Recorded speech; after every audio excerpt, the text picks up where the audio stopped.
Being a sales development representative is the most difficult, most mentally taxing sales job out there because you're responsible for cold calling and making your own leads. Burnout is more than common in this role. In this video, we're going to talk about the ideal day-to-day structure of what your day should look like from 8 a.m. to 5 p.m. to prevent burnout, get promoted to account executive in less than 18 months, and hit all of your metrics. My name is Lukas Arellano, and I did just that, so pay close attention. We're going to be focusing on the hours from 8 to 5 p.m. Do top performing SDRs work past that? Sometimes yes. It's very important if you want to be a top performer to work off inputs and not on hours. Meaning if you know you need to make $100 a day to hit your goal, you're going to work until you hit those $100 a day so that you hit your goal at the end of the month. Here's some really important things to know before going into this. I'm going to use the word prospecting. What is prospecting? It's the term of building a list of people, of prospects that you're likely to call for the next day. A prospect is someone that is a good fit depending on your company's ideal customer profile. What is an ideal customer profile? AKA ICP. An ICP is a super specific definition of the ideal customer that'd be the perfect fit for your company.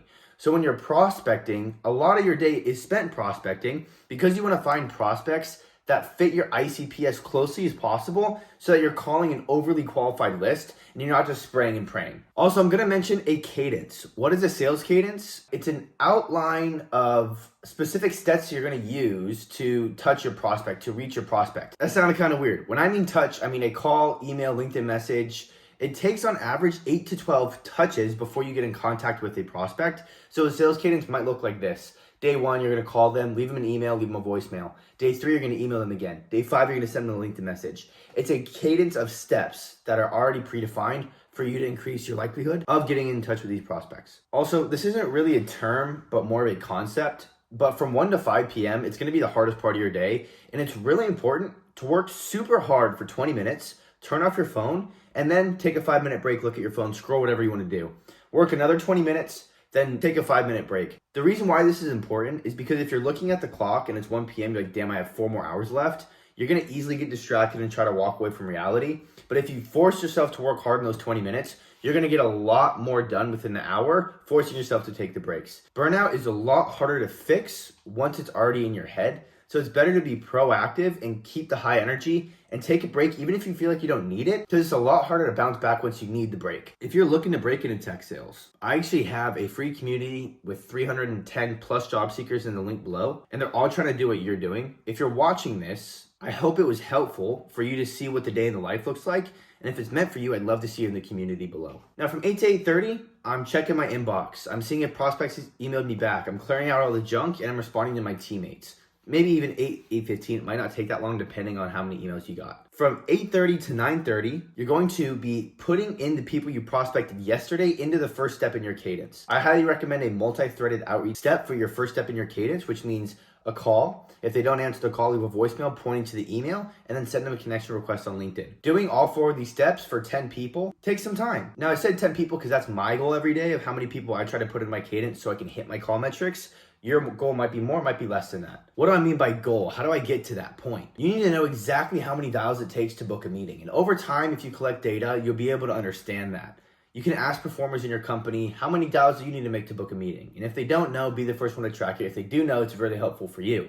If they tell you, I need to make $100 to book 1 meeting, then you know that you need to make $100 throughout the day. If your cadence has 5 call steps, that means you need 20 people in each call step to hit $100 a day. So you need to put 20 people in at the top of each cadence. Something really cool to note also, every time you call someone, they typically have an office number and a mobile number. So one person could count as 2 dials. So if I'm putting 10 people at the top of my cadence and they all have 2 phone numbers, that is 20 dials for 1 step. After I get all these people in my cadence, I take a 15-minute break. I turn around, I love my cat. I'll take a walk for 15 minutes outside. Getting the sunshine on your face is actually super important because you're cooped up all day. And the vitamin D actually makes you happier. It makes you feel like a human. It helps you reset. This should be a non-negotiable. Remember, we're trying to prevent burnout and not overwork ourselves to try to bounce back from it.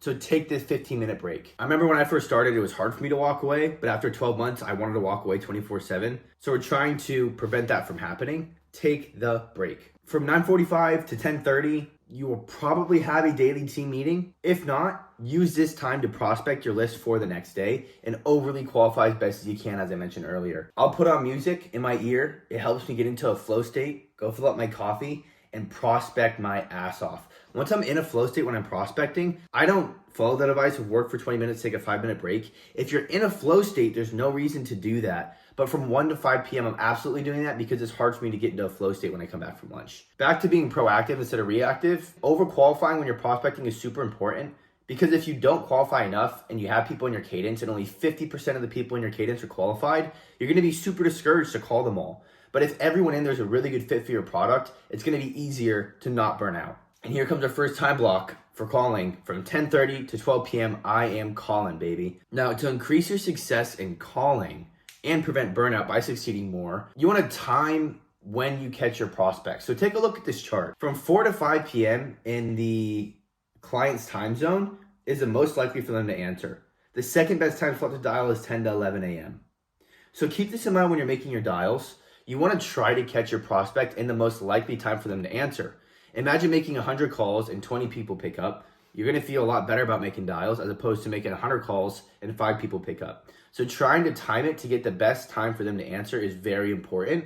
But if you have a lot of dials, don't focus too much on this. Just get through the dials. Anyways, I'm on the Pacific Coast. So from 10:30 to 12, and I guess this would go for anybody on CST or EST, call your local time zone because the best time to call is from 10 to 11 a.m. Once I'm done with my local time zone, I'll call people on the Eastern Coast to try to catch them towards the end of their day. Here's actually a chart of what this might look like for you. I've highlighted the best times to call the prospects according to what time zone you're in. And I've done this for every time block that we have for calling throughout the video. So after we're done dialing, I'm gonna catch my lunch break from 12 to 1. Take the full hour, guys. Make sure you go eat a healthy lunch. Go outside again if you can. And stay away from scrolling because scrolling gives you instant endorphin rushes. And when you're dialing, a lot of it's delayed gratification. So if you're going from the instant gratification to something that sucks like cold calling, it's gonna be really like a lot harder for you to pay attention. I'd highly recommend that you go outside and go on another walk, or maybe you read a book, something that calms your mind down for the hectic call block that we're about to have from 1 to 5 p.m. Now, when you come back from lunch, it's really hard to work the full hour because you have a lot of food in your stomach. You just took a break. It's like, oh, I got to get back to this and the rest of my day's dialing. I'm telling you, it's very difficult. So we're going to try to split this up as best we can while staying productive. A pro tip here, always try to experiment with 2 different cold call openers. Test how many times you get hung up with each one. So over time, you can constantly improve. And it also helps you cold call without sounding like a robot. So from 1 to 1:30, if I'm on the Eastern Coast, once again, I'm going to bring up this table for you to look at. I'm going to call people on the Pacific time zone because 10 a.m. is the best time to call them. But you want to call from 1 to 1:30 and catch your prospects at the best time according to the chart that I pulled up. Then from 1:30 to 2 p.m., I'm going to complete my email steps in my cadence. From 2 to 3 p.m., this is where most sales reps crash. To prevent that, we're going to set a 10-minute timer. So from 2 to 10 p.m., we're going to stand up. We're going to do 20 jumping jacks. We're going to do push-ups, anything just to walk away from the computer for just a little bit. Maybe go fill up your water bottle. From 2:09 to 2:10, just take 60 seconds and just breathe. Close your eyes, meditate, pray, whatever you want to call it. I pray myself, big church guy. Just take 60 seconds. Trust me, it'll help a lot. From 2:10 to 3 p.m., we're going to go 20 minutes dialing with no distractions, 5 minutes off. 20 minutes dialing, 5 minutes off. When you're discouraged, if you're looking at a timer and it has 15 minutes left, it's a lot easier to get through as opposed to a whole hour. From 3 to 4 p.m., this is the hardest part of the day. I know I said 1 to 5 was the hardest part. No, 3 to 4 is where everyone crashes out and it's so easy to get distracted. So my best advice to you is gamify this. Instead of tracking how many yeses you get, have a competition with someone in your org with how many no's you get. Why do I say that? Well, most of your calls are going to get a no anyway. And a no isn't a good thing, but it means you're connecting with people and getting them on the phone and that a yes is coming eventually. So if you get more no's than your teammate, 1, you're celebrating something that normally sucks. And if you make something fun out of it, like whoever gets more no's gets to buy the person the other lunch, obviously the bigger incentive is to book the meeting. But if you're going for no's, you're going for more dials, which means if you can't get a yes, at least you'll win for being the biggest loser. So it helps just level out the emotional stress. Also eat something right now. If you can have a sugary snack like trail mix with M&Ms in it, or a protein bar or an apple with peanut butter, the high sugar and natural good sugar is going to keep you energized. Coffee in the afternoon for me makes me tired, so it doesn't typically help me at this point. Then we're going to dial. Here goes the chart again. According to the time zone that you're in, these are the time zones that you should dial. It's highlighted in green. Once you've dialed out your list, you have no more calls left. You need to prospect hard. do another 20 minutes on or 5 minutes off, or if you're in a flow state, take advantage of that. But it's really hard to get in a flow state for me in the afternoon. We're going to prospect hard for the next day and overly qualify your list. If you get more than 10 people, that's okay because you're going to help yourself in the future, because not every day are you going to have time to prospect a bunch of people. Now when 4 p.m. comes around, this is the final stretch. All you have to do is work till 4:45, because the last 15 minutes are going to be a great reset for you and a time where you can reflect back on the day. From 4 to 4:45, this is what separates the good reps from the bad reps. The bad reps hit their quota, they book a meeting in the day, and they give up at 4 p.m. The good reps don't stop. Once they book a meeting, they keep trying to book meetings or prospect for the next day. You work as hard as you can until 4:45 if you want to be great. From 4:45 to 5 p.m., just reflect. Think about, what objections did I get today that I didn't handle very well? Write them down, bring them to your team tomorrow. The second part, what wins can I celebrate? What did I do well today?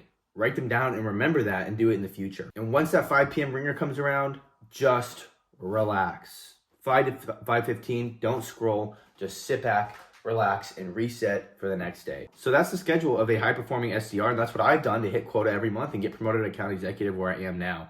If you want to join Texas, if you're looking to break in, you don't have experience or a college degree, I did the same thing. Check out my LinkedIn profile. I had no college degree and no experience. Click the link below and I'll show you exactly how I did it in the community where there's 310 job seekers just like yourself. See you in there.